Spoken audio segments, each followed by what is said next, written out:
One of NASCAR's most dangerous road course weapons is back, and he's stepping into a field that's suddenly loaded with top-level talent. AJ Allmendinger just entered the truck race at Watkins Glen International, and this is no ordinary entry list. This could become one of the most competitive truck races of the season. Allmendinger will drive Kaulig Racing's number 25 Ram next weekend at the Glen. This truck has not been assigned to a single driver. It has been a rotating seat throughout the season, and now the level of competition increases significantly. The field already includes Shane van Gisbergen, Ross Chastain, Carson Hocevar, Zilisch. Kaulig has also scheduled veteran appearances from Jamie McMurray and Clint Bowyer in other races. Allmendinger has already driven this truck earlier in the season, finishing 11th at Darlington while filling in. This is not just another part-time entry. This reflects a broader strategy from Kaulig Racing. They have turned the number 25 into what could be described as a free agent seat, rotating experienced drivers to gather performance data and maximize results. Now they bring in their most established road course specialist at a track where he has previously succeeded. In 2014, Allmendinger earned his first Cup Series victory at Watkins Glen.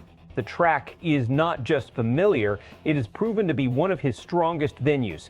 He has also played a major role in Kaulig's overall success. 2 Cup Series wins, 16 wins in the Xfinity Series. This is not a routine appearance. This is a calculated move in a high-value race. Within the garage, it sends a clear message. Kaulig Racing is not experimenting. They are competing to win. Looking at the track itself, Watkins Glen is fast, technical, and demanding. It requires precision braking, controlled acceleration, and strong race awareness. These are areas where Allmendinger consistently performs well.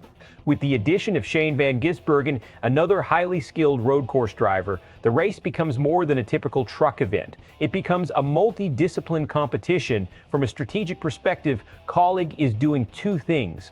First, maximizing a clear strength. They're placing an elite road course driver in a race where driver skill can outweigh equipment differences.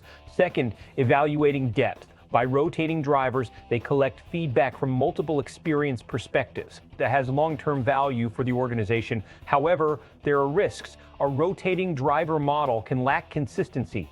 There is limited continuity and less opportunity to build rhythm with a single driver. In the Truck Series, unpredictability is always a factor. Restarts, incidents, and track position can quickly change outcomes. If Allmendinger does not perform at a high level, questions may follow. Is the strategy too fragmented? Is consistency being sacrificed for experimentation? Expectations will be high. He is not entering this race to finish mid-pack. The expectation is to contend. From a fan perspective, interest will likely increase. A strong field adds credibility to the series and creates a more competitive environment. At the same time, some may question whether part-time entries limit opportunities for full-time drivers.